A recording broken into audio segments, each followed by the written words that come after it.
인연이라고 하는 부분은 만남이라고 하는 것보다도 갖고 가는 부분이 훨씬 더 소중하다라고 하는 말씀을 드리고 싶습니다. 부부의 관계라고 하는 부분은 청춘 남녀가 연애를 하는 것 갖고는 큰 차이가 있는 걸로 저는 알고 있습니다. 연애라고 하는 부분은 좋은 것만 볼 수 있지만 부부가 된다라고 하는 부분은 좋은 것만 볼 수 있는 것이 아니고 그 이면이 나쁜 구석구석까지도 하나하나 빈틈없이 다 노출시키고 보여주지 않으면 안 되는 것이 바로 부부의 관계이기 때문입니다. 청춘 남녀가 연애를 할 때는 싸울 일이 크게 없습니다. 그리고 싸울 일이 있을 때는 결코 보지 않아도 된다라고 하는 부분이 자유로움이 있습니다. 하지만 부부라고 하는 부분이 관계를 성립이 되시고 나면 좋아도 봐야 되는 거고 싫어도 봐야 되는 것이 부부의 인연인 것입니다. 인연이라고 하는 부분은 만남이라고 하는 것보다도 갖고 가는 부분이 훨씬 더 소중하다라고 하는 말씀을 드리고 싶습니다. 이 세상에 존재하는 모든 존재는 행복을 추구합니다.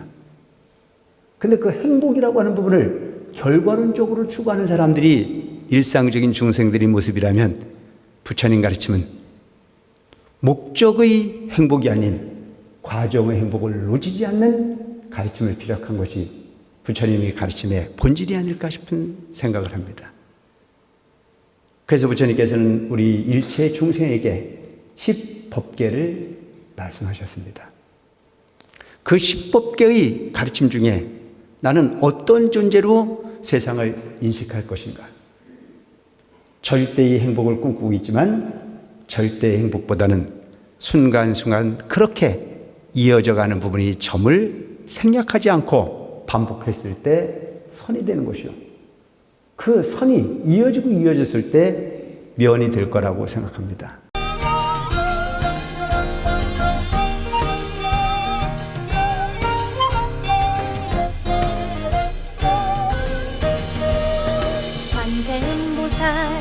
관세음보살 관세음보살 일심으로 부른다면 모두 해탈한다네. 관세음보살 관세음보살 관세음보살 일심으로 부른다면 모두 해탈한다네. 관세음보살 관세음보살 일심으로 부른다면 모두 해탈한다네. 집에서 제사를 지내는 부분하고는 조금 개념이 달라요. 오시는 분들이 뭐 하는 얘기가 보면 왜 제사를 지내는 부분이 집에서 차리는 부분하고 다르냐 이렇게 말씀하시는 분들도 많이 계시는데, 집에서 제사를 지내는 부분은 유교의 바탕을 둔 제사다. 유교식 제사다. 그래서 그 유교식 제사의 의미는 음식을 대접하는 의식이 유교식 제사라고 볼 수가 있어요. 혼백을 불러서 생전에 했던 것처럼 효도를 다하는 음식을 대접하는 구조로 짜여진 부분이 유교식 집에서 제사를 지내는 모습이라고 보면, 절에서 제사를 지내는 부분은 음식을 대접해 하는 부분보다는 법식, 부처님의 가르침을 베푸는 의식이다라고 생각하면 되는 겁니다. 우리 스스로가 어리석음에 처해 있는 탐진치 삼독심에 찌들어 있는 그 불타는 집으로부터 갇혀 있는 어린아이라는 얘기예요. 그 어린아이에게 부처님께서 뭘 가르치러 오셨어요? 영원한 행복. 빨리 가려면 혼자서 가고 멀리 가려면 함께 가라고 하는 말이 있습니다. 부처님께서는 깨달음의 영역을 빨리 가려고 하는 부분이 가르침으로 일관하지 않으셨고, 멀리 함께하는 도반의 영역이 크나큰 스승의 역할이라고 강조하셨습니다. 부처님 제셋이 안한존자가 부처님께 여쭈었습니다. 부처님, 1250의 비구가 화합한다면 우리가 추구하고 있는 도의 반은 이룬 게 아니겠습니까? 라고 여쭈었을 때 부처님께서는 안안하게 아나나 그것은 도의 반이 아니고 도의 다다라고 하는 말씀을 하셨습니다.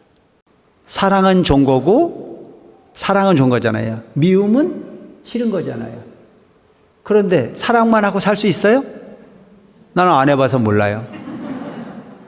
사랑만 하고 살 수 없잖아요. 사랑하는 거가 만들어지면 그 부분을 보호하고 싶은, 그 부분을 지키고 싶은 욕망이 생기잖아요. 근데 그게 하나는 수비가 되고 하나는 공격이 되는 것처럼, 그래서 그 부분이 오히려 아픔을 만들어 주잖아요. 아닌가? 사랑하는 것만큼 아프지 않나요? 그래서 사랑은 눈물의 씨앗이라는 거 아니야? 아픈 것만큼, 좋은 것만큼 나쁜 것이 반드시 함께 돼 있어요. 그 나쁜 것만 있는 것도 아니고 좋은 것만 있는 것도 아니다. 그래서 불사선, 불사악이라. 착한 것을 너무 강조하다 보면 반드시 거기에 허물이 생기게 돼 있어. 도대체 어떻게 살아는 얘기냐? 좀 머리 아프지 않나요? 현상에 매달리지 말라는 얘기예요. 업에 치우치지 말라는 얘기예요. 마음을 그냥 비워버리라는 얘기예요. 그때그때 비워버리는 사람이 현명한 사람이에요. 그래서 그걸 버리기 위해서 하는 게 수행이에요. 자꾸 수행해서 내 마음에 길을 들여야 돼요. 서운한 부분에 이 갈고 앉아가지고 온갖 괴로움을 다 만들어내서 지옥을 스스로 선택하지 말고, 그럴 수도 있고 저럴 수도 있고, 누군가가 나를 막 욕하거든, 업이 그리워서 업을 짓는구나 하고 쳐다보면 되는데 같이 맞짱 뜨잖아요. 그거 맞짱 뜨면 같이 되는 거 아닌가요? 근데 그런 부분으로부터 여유로울 수 있는 천자정멸상이야. 모두가 고유해. 내 마음을 그치면 그냥 고유할 뿐이야. 우리 일반적인 사람이 목숨을 이렇게 마지막으로 가지고 있을 때는 가고 싶어서 가는 사람 있나요? 그죠? 내 의지대로 안 되는 부분이잖아요. 삶과 죽음이라는 자체가. 근데 제자들이 부처님의 열반을 그 앞에 두고는 열반에 만류합니다. 부처님 가지 마세요. 이거 뭔 얘기입니까? 부처님의 능력이 가고 오는 부분을 이몽제할 수 있는, 마음대로 할 수 있는 부분, 능력이 있다는 겁니까? 없다는 겁니까? 있다는 거겠죠. 근데 부처님은 거기다 대고 뭐라고 그러냐면, 아니다. 나는 마땅히 가야 할 때가 돼서 가는 인연으로 간다.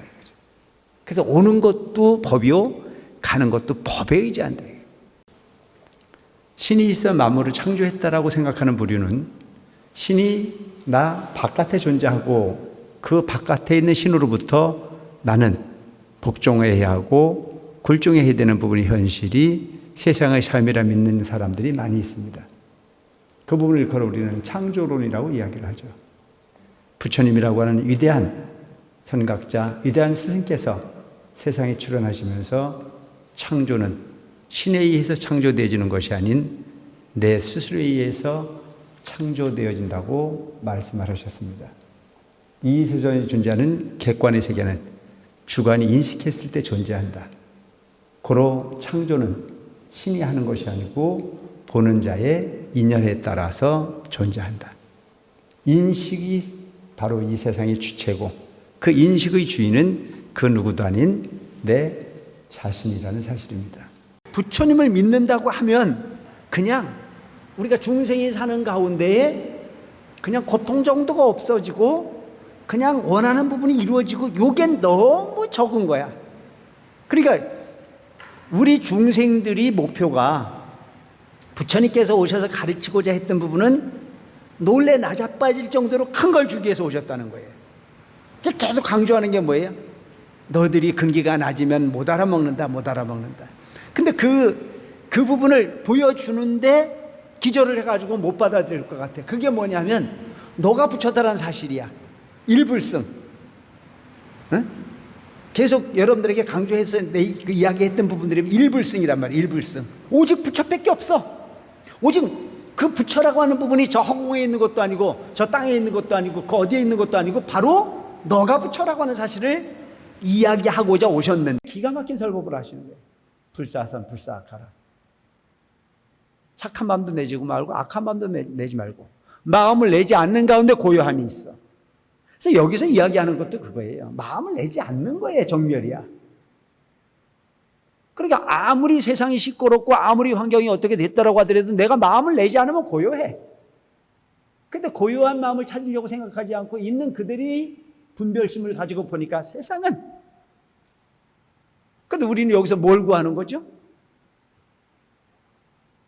그냥 이 세상이 출렁거리고 이 세상이 그렇게 되는 부분은 인연 때문에 그래. 제법 종연생이요 제법 종연멸이야. 인연에 따라서 그냥 춤추고 불이 끓고 하는 부분이지 본래는 고요하다는 것 자체를 지금 설명을 하고 계시는 거예요. 그러니까 절에 자주 와야 되는 게 맞아. 자꾸 봐야 달라지지 그냥 달라지겠냐고. 근묵자학이라 그러잖아요 제가. 에? 먹을 가까이 하면 먹물이 들게 돼 있고 향을 가까이 하면 향내가 배이게 돼 있듯이 자주 와야 돼. 근데 이제 불교를 잘못 이해하면 야 마음이 부처라는데 꼭 가야 되냐? 아니 마음이 되고 그 말을 하면 내가 인정도 할 것 같아. 마음은 근처에도 안 가고 입만 살아가지고 본인 스스로를 보면 알잖아요. 본인 스스로를. 그래서 내 스스로가 항상 부족하다는 생각을 가지고 성실함을 더했을 때 그 가피를 크게 입을 수 있다고 하는 건 꼭 기억하고 갈 필요가 있는 덕목이 아닐까 싶은 생각을 합니다. 믿는다는 자체는 그만큼 순기능의 역할이 더 크다라고 생각합니다. 뭐 타 종교도 마찬가지예요. 어느 종교에 갔는데 거기서 뭐 못된 거 하라고 가르치는 부분은 없잖아요. 물론 종교도 잘 선택해야 될 필요는 있어요. 종교 때문에 이혼을 하고 종교 때문에 가정이 파괴가 되고 종교 때문에 부모하고 의절을 하고 이런 경우가 있다면 그건 종교의 기능이 아니겠죠. 그죠? 종교는 착함을 가르치는 부분을 바탕으로 가르쳐야 되겠죠. 그래서 제대로 된 어떤 그런 종교는 사회에 엄청난 부분의 역할을 하는데 여기서도 보면 그런 그 부처님이 그 탄생을 하는 나라에는 그렇게 진리를 그리워하는 사람이 헤아릴 수가 없어. 산수로도 쓸 수가 없어. 그 양이 너무 많아서 숫자로 헤아리지 못한다 이런 얘기죠. 자, 모두 합장하시고 축원을 올리시기 바랍니다.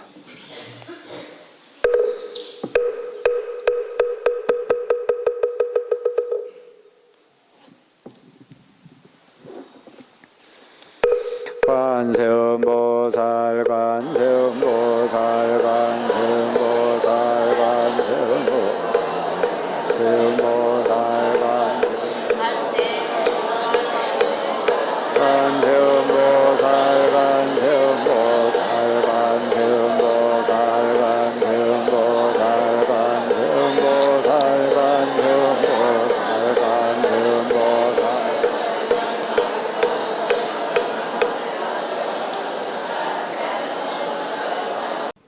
절망하는 자에겐 미래가 존재하지 않습니다. 희망을 이야기하는 자에게 미래가 존재할 뿐입니다.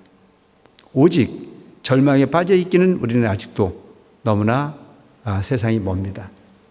그래서 오늘 우리는 이렇게 이민년 새해의 그 시작에서 부처님 전에 축원을 드리고 또한 새로운 삶을 써가는 부분에 희망을 이야기하기 위해서 이 자리에 함께하고 있습니다.